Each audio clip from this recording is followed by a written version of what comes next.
I'm Griff Robodanger, and in this video, we're going to be taking a look at logos from the Friday the 13th franchise. All of them. I'm talking about title screens, all the variations, whatever else I feel like putting in this video. So let's go. 1. It all begins with 1980's Friday the 13th. The first logo we're going to take a look at is what is often called the block logo. This logo was featured in the July 4, 1979 issue of Variety magazine before the movie had even begun production. The logo also appears in the movie's title sequence. It was also used in the trailer and appeared in some of the international marketing. Paramount's North American marketing and theatrical poster featured what is widely considered the definitive Friday the 13th logo.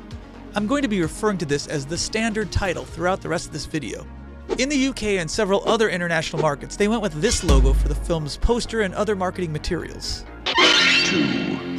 For Friday the 13th Part 2, they brought back the standard title, adding a Part 2 subtitle. They actually had two different versions of this logo. This one has the 2 in Roman numerals. It was used in this theatrical poster. The other version of this logo has the 2 as a standard number. This version appeared in other marketing and later VHS releases.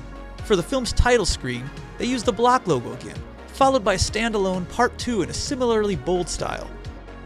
And the theatrical trailer presented the title this way. 3. For Friday the 13th Part 3, they changed things up. They didn't go with the standard title, instead using completely different lettering for the title. They also gave it a 3D woodcut effect to tie it in with the film's 3D gimmick. This version appeared on the theatrical poster and trailer. The other version of this logo has the 3D removed from the title.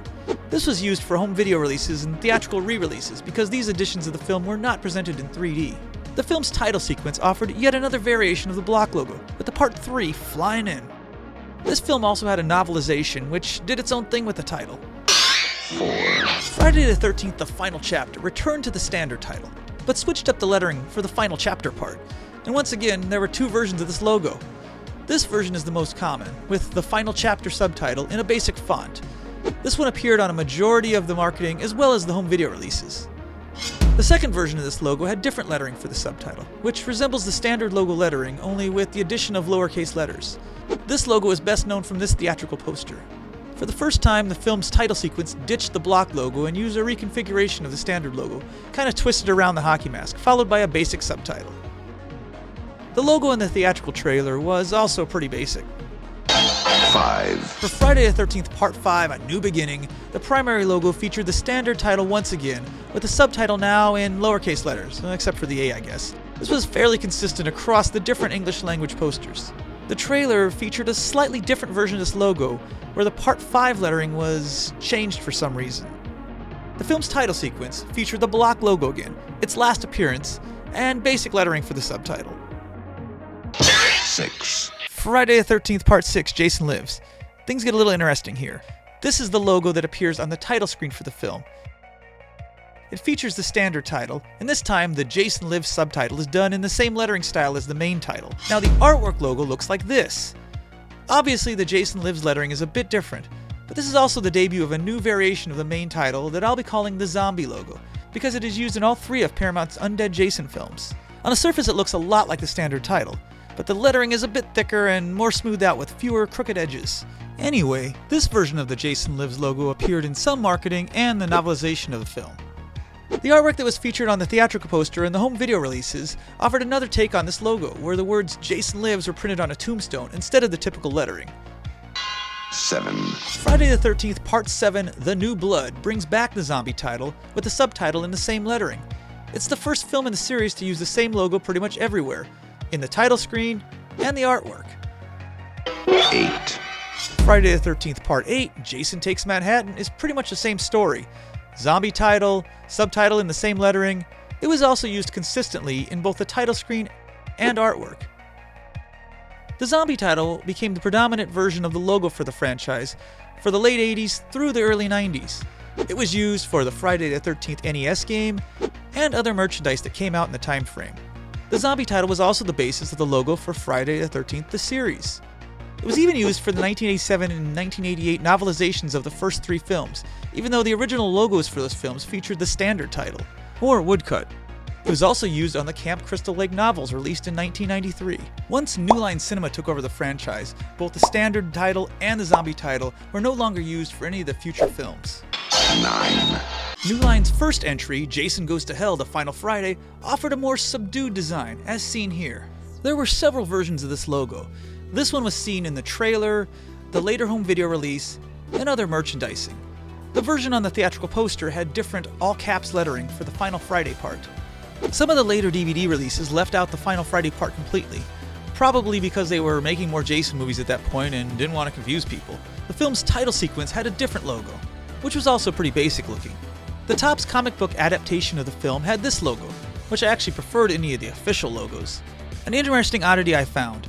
In the official Jason Goes to Hell movie magazine, there was an ad for Jason Goes to Hell merchandise from Comic Images. The logo on this merchandise actually has Friday the 13th Part 9 written with the zombie title, along with the Jason Goes to Hell logo from the Topps comic.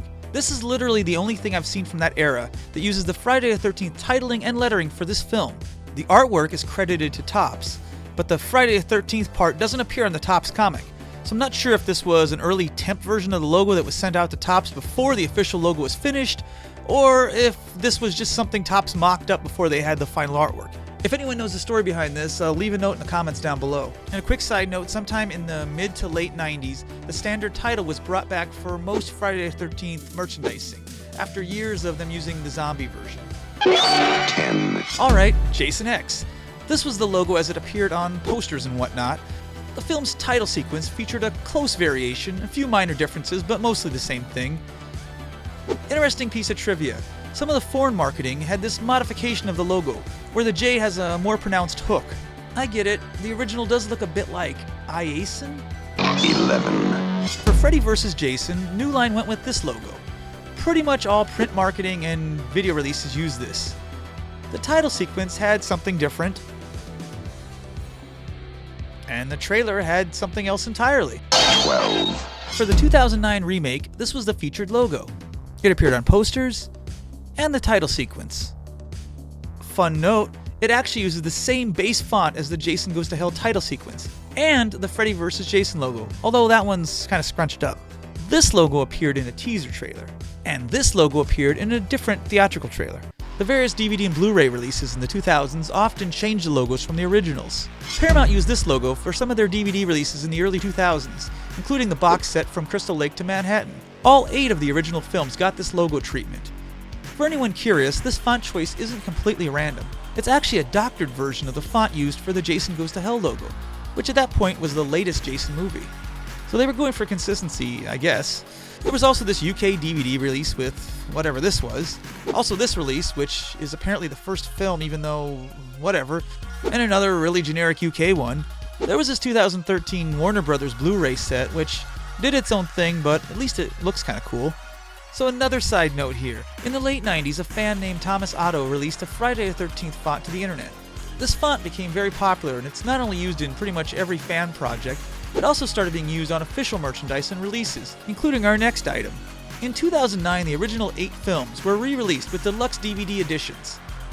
For this release, they tried to standardize the logos. The first film is pretty much the same logo, except a knife is the one now, and they added uncut in some scratchy lettering. Part 2 keeps its logo.